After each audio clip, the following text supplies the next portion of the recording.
بسم اللہ الرحمن الرحیم۔ عزیز طلباء و سامعین محترم، السلام علیکم ورحمۃ اللہ وبرکاتہ۔ آج جس موضوع پر ہم گفتگو کریں گے وہ پاکستان کی موجودہ صورتحال اور اسلامی تعلیمات کی روشنی میں اس کا حل ہے۔ ابھی حالیہ لاہور میں بھی دو واقعات ہو چکے ہیں اور اس سے قبل مختلف شہروں میں لوگوں نے خودکشی کرنا شروع کر دی ہے، کیونکہ الیکٹرکسٹی کے جو بل ہیں، بجلی کے جو بل ہیں، وہ ان کو بے تحاشا یعنی کہ ایک حد سے زیادہ آ رہے ہیں۔ گویا ان کا بل کسی کا 50,000 ہے، کسی کا 60,000 ہے، اور اس شخص کی آمدن جو ہے ماہانہ وہ آپ مان لیجیے 20 یا 30 ہزار ہے، اور اس کو 50 سے 60 ہزار کا بل آ جاتا ہے، تو اس کو کیسے ادا کریں گے؟ اور ہمارے ہاں چلو ایک دفعہ ادا کر لیا تو پھر اگلے ماہ پھر اتنا ہی بل آ جاتا ہے۔ تو یہ صورتحال کیوں ایکچولی بنی ہوئی ہے؟ اور اس کے علاوہ صرف یہ بلوں تک حتمی بات نہیں ختم ہوتی۔ آپ کسی بھی محکمے یا ادارے میں چلے جائیں، آپ یہ دیکھیں کہ آپ پولیس کے ادارے میں چلے جائیں، آپ وارڈن کے ادارے میں چلے جائیں، آپ کہیں بھی چلے جائیں، یہی صورتحال ہے کہ عام شخص کو کوئی ریلیف نہیں ہے۔ جو پراڈو پہ گھوم رہا ہے، جو بڑی گاڑی پہ گھوم رہا ہے، اس کے لیے کسی بھی قسم کا کوئی بھی خطرہ نہیں ہے، لیکن ایک بیچارہ جو موٹر سائیکل پہ جا رہا ہے اس کو روک کے 2,000 کا چلان کرتے ہیں۔ ایک عام شخص جو ہے اس کو عام پولیس والا بھی ہاتھ دے کے روک لیتا، اور روک کے جناب والا اس سے بلا ضرورت تلاشی اور بلا ضرورت، جو کہ ان کا کام نہیں ہے قانونی طور پہ۔ تو یہ چیزیں کیوں آخرکار ہو رہی ہیں؟ اس کی وجوہات کیا ہے؟ یاد رکھیے گا، سب سے پہلے ہمیشہ ایک سسٹم ہوتا ہے کسی بھی ملک کے اندر نا، جب تک ایک سسٹم نہیں بن جاتا چیزیں اسی طرح ہی ورک کریں گی۔ جس کا جہاں پر جتنا اس کا موقع لگے گا، اس کو موقع ملے گا، وہ کام کر دے گا۔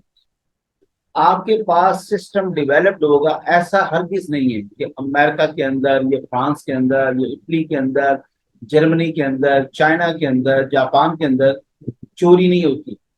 ایسا نہیں ہے کہ وہاں پر پولیس والے کرپٹ نہیں ہیں، ایسا نہیں ہے کہ وہاں پر یہ دوسرے جو لوگ ہیں وہ کرپٹ نہیں ہے۔ سر وہاں پہ کرپٹ ہے، وہاں پہ فرشتے نہیں ہیں، لیکن ایک وہاں پر بڑی خوبصورت بات ہے، ان کا سسٹم ڈیولپ ہو چکا ہے۔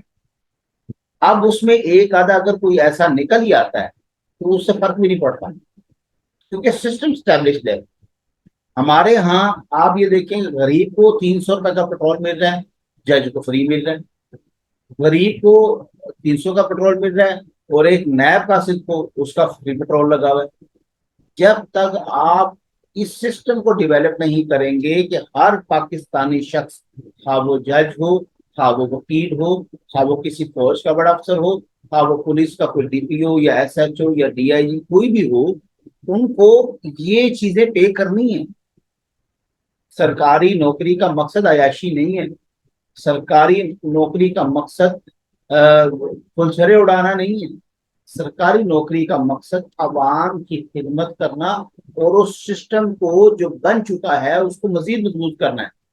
لیکن ہمارے ہاں در حقیقت کلچر یہ بن چکا ہے، سسٹم یہ بن چکا ہے کہ ہم یہ سمجھتے ہیں کہ سرکاری نوکری لگ گئی ہونتے موجاں، ہونتے بھائی سو جاؤ 60 سال واسطے۔ یہ ایسا نہیں ہے۔ ہمارے ہاں سب سے بڑی جو ایک کمی میں نے آپ کو بتائی ہے وہ ہے سسٹم کی فیلئر۔ آپ دیکھیں وابڈا میں جو ایک ملازم ہے، میں اگلے دن اس کا بل دیکھ رہا تھا، 500 کچھ یونٹ، 37 یا 40 اس کے یونٹ سڑے میں، صرف اس کو 300 روپے بل آیا ہوا۔ اور ایک بندہ جس کے 150 یونٹ ہے ان کو انہوں نے 10,000 بل بھیجا ہوا۔ آپ مجھے بتائیں جب ایسے سسٹم ہوگا تو یہاں پر خودکشی تو چھوڑ کے پھر یہ حالات آئیں گے کہ لوگ وابڈا والوں کو جا کے مارنا شروع کر دیں گے۔ سوال یہ پیدا ہوتا ہے وابڈا کا ملازم کیوں بجلی فری لے رہا ہے بھائی؟ جب ایک عام شخص کی بھی تنخواہ اتنی ہے، بلکہ سرکاری کی تنخواہ زیادہ ہوتی ہے، ان کی مراعات الگ ہوتی ہیں، ان کی پینشن الگ ہوتی ہیں۔ مر گئے تو نسلیں بیٹھ کے پینشن کھاتی ہیں۔ اب تو مزید انہوں نے احسان کر دیے، بیوہ کے بعد کوئی ہماری بیٹی ہے تو اس کو ٹرانسفر ہو جاتی ہے پینشن۔ تو کہنے کا مقصد ہے ان کی تو موج لگی ہوئی ہے۔ تو پرائیویٹ والا جس کی کوئی جاب سیکورٹی نہیں ہے، آپ اس کو 10 20 50 60 ہزار کا بل بھیج دیں۔ سیکنڈ نمبر پر ہمارے جو سسٹم کی فیلئر ہے جو ہمارے پاکستان کی موجودہ صورتحال کے ذمہ دار ہیں وہ ہے فردن فردن کاوش. یعنی کہ ہم ہر شخص، میں اکیلا آپ اکیلے، اپنی جگہ پہ بڑے مضبوط ہیں. میں اور آپ دن بدن ترقی کر رہے ہیں. ایسا نہیں ہے کہ ہمارے گھر پہلے لکڑی کے تھے تو آج بھی لکڑی کے ہیں. ایسا نہیں کہ ہمارے گھر پہلے کچی مٹی کے تھے تو آج بھی مٹی کے ہیں. ایسا نہیں ہے کہ ہمارے گھر میں پہلے کوئی چار کرسیاں نہیں تھی آج چار کرسیاں، آج بھی چار کرسیاں نہیں ہیں. ہمارے گھر میں اگر آپ دیکھیں تو چیزوں میں اضافہ ہو رہا ہے. اس کا مطلب ہر شخص، فرد اپنی جگہ پہ ترقی کر رہا ہے. فرد نہیں فیل ہو رہا. فیل کون ہو رہا ہے؟ ہمارے ہاں جو فیل ہو رہا ہے وہ سسٹم فیل ہو رہا ہے. ہمارے ہاں ایک قوم فیل ہو رہی ہے. آپ یہ دیکھیں، مجھے پاسپورٹ بنوانے جانا ہے تو میں کیا کروں گا؟ سب کے ذہن میں ہے، سب کو پتا کیا ہوتا ہے. 4 روپے دوں گا ایجنٹ کو اور سیدھا اندر.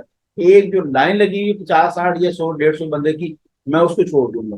اب وہ تو یہ دیکھیں سسٹم نہ ہونے کی وجہ سے لائن لگی. سسٹم ہوگا یہ لائن بھی نہیں لگے گی. یعنی کہ آپ دیکھیں یہ جو 3 چیزیں میں نے نکالی ہے پاکستان کی موجودہ صورتحال کی جو ذمہ دار ہیں، یہ تینوں چیزیں کنیکٹ ہیں. اگر آپ کے یہاں سسٹم بنا ہوگا، یقین کریں آپ کے یہاں لائن نہیں ہوگی. اور لوگ وہاں پر جب جائیں گے تو وہ کہیں گے یار یہاں پہ تو بندہ ہی کوئی نہیں. سرکار اس کی ضرورت نہیں پڑے گی. میں اور آپ، ہم فردن کیا کرتے ہیں؟ رشوت دے کے یا کوئی بھی پیسے دے کے اپنا کام تو کروا لیتے ہیں. ہمیں اس سے کنسرن نہیں کہ دوسرا کہاں جا رہا ہے، دوسرے کو تکلیف ہو رہی ہے نہیں ہو رہی. ہم ہر اپنی سر گاڑی پار کرنا چاہتا ہے، وہ چاہتا ہے دوسرے کی تباہ بھی ہو جائے، مجھے اس سے کوئی کنسرن نہیں. تو ہمارے جو سسٹم کی فیلئر کا دوسرا سبب جو ہے ہماری قوم کا، وہ یہ ہے کہ ہم ابھی تک قوم نہیں بن پائے. ہم ایک اچھے شہری بن رہے ہیں، ایک اچھے بیٹے بھی بن سکتے ہیں، اچھے شوہر بھی بن سکتے ہیں، اچھے باپ بھی بن سکتے ہیں، لیکن ابھی تک ہم قوم بحیثیت قوم نہیں بن پا رہے. اور تیسرے نمبر پر جو سب سے بڑی بات ہے وہ ہے انصاف کی بالادستی.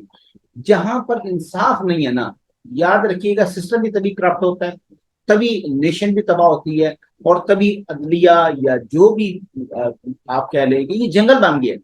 اب پاکستان ایک جنگل بن گیا. یہاں پر ایک قانون جو چل رہا ہے وہ جنگل کا قانون ہے. جو طاقتور ہوگا وہ جیت جائے گا. ابھی آپ کے سامنے پاکستان کی سیاسی صورتحال آپ نے دیکھی نہیں؟ کیسے کس نے کس کو گرایا اور پوری کی پوری پارٹیاں گرا دی، لوگوں کو جیلوں میں ڈال دیا، غلط فیصلے دے کے جناب بھاگ گئے. یہ کیا ہے سر؟ یہ جنگل کا قانون ہے نا. اس کو کوئی پوچھنے والے نہیں، اس کو کوئی پکڑنے والے نہیں. یہاں پہ جو مرضی آپ کر دیں. تو جب تک آپ کے پاس یہاں پر عدل ملے گا، انصاف ملے گا، طاقتور ہوگا. غریب کے جا کے آپ دیکھیں گھر میں جو ہے وہ اپنی چیزوں اور کپڑوں سے زیادہ اس کی عدالتی فائلیں پڑی ہوئی. یہ صورتحال ہے. یہ 3 چیزیں میں نے جو نکالی پاکستان کی، جو اس وقت ڈیفالٹ کی آپ صورتحال کہہ لیں یا بحیثیت قوم تو ڈیفالٹ کر چکے ہیں، بہت عرصہ پہلے کر چکے ہیں. اب اسلامی تعلیمات کی روشنی میں آپ کو اس کا حل بتاتا ہوں. تو سب سے پہلے میں سسٹم کے اوپر، یہ انہی 3 چیزوں کے اوپر بات کریں گے. ہمیں وہ زیادہ ادھر ادھر کی مارنے کی ضرورت نہیں ہے. سب سے پہلا دیکھیں سسٹم. رسول اللہ صلی اللہ علیہ وسلم جب مکہ سے آپ مدینہ تشریف لائے تو آپ نے ایک سسٹم ڈیولپ کیا. اور سسٹم جو آپ نے ڈیولپ کیا، آپ دیکھیں کتنا اسٹرانگ سسٹم تھا ہر چیز کا. اس میں صدیق اکبر آئے، چلے گئے. حضرت عمر آئے، چلے گئے. عثمان آئے، چلے گئے. مولا علی آئے، چلے گئے. سسٹم کو فرق نہیں پڑا. جو سسٹم آپ نے بنایا تھا، حضرت امام حسن تک آئے، چلے گئے. یہ تو امیر معاویہ نے پھر ملوکی شروع کر دی. انہوں نے سسٹم کو دھجیاں بھی گھیر کے رکھ دی. رسول اللہ کا جو بنایا وہ سسٹم تھا اس کو ختم کر دیا. انہوں نے اپنی بادشاہ شروع کر دی. تو جو رسول اللہ صلی اللہ علیہ وسلم نے سسٹم بنایا تھا، کسی بھی صحابی یا خلیفہ نے اس کو نہیں چھیڑا. تو سسٹم کو ایسے ہی چلنے دیے. اور آپ دیکھیں کہ وہ سسٹم کتنا سنہری دور. اب اس سسٹم میں ہوتا کیا تھا؟ اس میں ایک جو خلیفہ ہے وہ بھی اتنی تنخواہ لیتا تھا جتنا ایک مزدور لیتا تھا. یہاں پر آپ جائیں ذرا ججز کی تنخواہ سنیں. آپ یہاں پر جائیں ذرا، آپ یہ S H O D P O, ان کی مراد گاڑیاں، ان کے بنگلے جا کے دیکھیں. میرے اور آپ جیسا بندہ تو سر سوچ ہی سکتا ہے کی بات ہے. اب یہ نہیں کہ ہم پڑھے لکھے نہیں ہیں، وہ پڑھے لکھے ہیں، یا وہ کوئی جو ہے صرف یہ ہے کہ وہ جہاں سے پڑھ گئے ہیں یا آپ کو بھی پتا ہے. تو الغرض کہنے کا مقصد، جب تک سسٹم نہیں بنے گا جو رسول اللہ صلی اللہ علیہ وسلم نے سسٹم بنایا تھا، آپ دیکھیں کتنے لوگوں نے مخالفت کی ہے، کتنے نے ساتھ چھوڑا، لیکن سسٹم جو بن گیا تھا اس چیز ان کے اوپر چیزیں چلی، لوگ کامیاب ہوئے. بحیثیت قوم وہاں پر کوئی بھی شخص اپنے عہدے کے لیے نہیں بیٹھا ہوتا تھا، بلکہ وہ خالد بن ولید کا بڑا خوبصورت واقعہ، ان کو نا یہ لوگوں میں بات پھیل گئی کہ یہ جو ایسے جرنیل ہیں کہ ان کو تو کبھی شکست نہیں ہوئی، تو جس جنگ میں ہی جاتے ہیں تو وہاں پر شکست نہیں ہوتی۔ اچھا یہ بات حضرت عمر کو بڑی چبھی کہ یار یہ تو پرسنلزم آ رہا ہے، یہاں پر اس کو ہٹا دو۔ آپ نے ہٹا کے چھوٹے سے نوجوان ینگ جو ہے وہ لیڈر کو لگایا، اور آپ نے سیف اللہ کو ساتھ لگا دیا، انہوں نے کہا جی آپ ان کی قیادت میں جائیں گے، آپ ان کے انڈر ہیں۔ میں کہا جی مجھے اس سے کوئی فرق نہیں پڑتا۔ تو سسٹم جب تک بحیثیت قوم اگر وہ نہ کھڑے ہوتے، اگر وہ کھڑے ہو جاتے کہ نہیں جناب میں تو بڑا سینئر ہوں، صحابی ہوں، اور میرا تو بڑا مقام ہے، اور میں نے تو جنگیں لڑی ہیں، رسول اللہ نے مجھے سیف اللہ کا مقام دی، اور آپ مجھے اس بچے کے انڈر بھیج رہے ہیں، ایسے کیسے ہو سکتا ہے؟ تو میری جو کمانڈ ہے، میری جو صاف بنی ہوئی تو ٹوٹ جائے گی۔ ایسا نہیں تھا، وہ بحیثیت قوم کھڑے ہوئے تھے، اور آپ دیکھیں کہ وہ لوگ کتنے کامیاب ہو۔ آخر پہ جو سب سے مین اور ضروری بات ہے وہ ہے انصاف اور عدل کی بالادستی۔ رسول اللہ صلی اللہ علیہ وسلم نے انصاف کے متعلق یہ بالکل کیٹاگوریکلی فرما دیا، میرا کوئی قریبی شخص بھی ہوگا، یا آپ صلی اللہ علیہ وسلم کا کوئی قریبی شخص بھی ہوگا۔ آپ وہ دیکھیں نا، حضرت اسامہ نے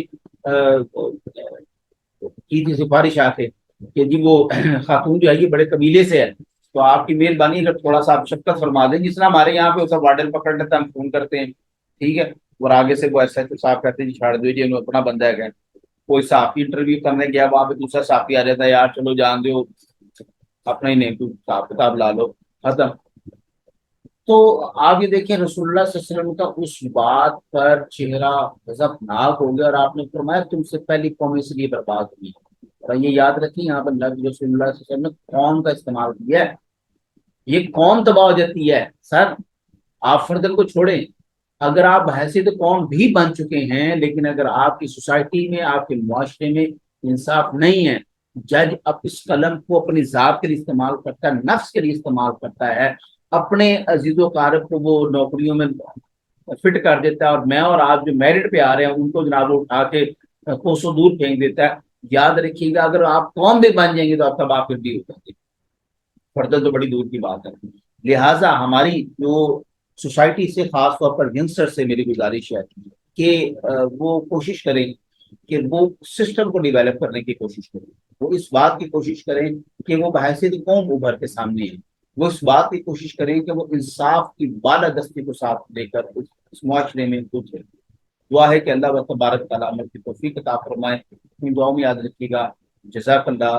اللہ حافظ۔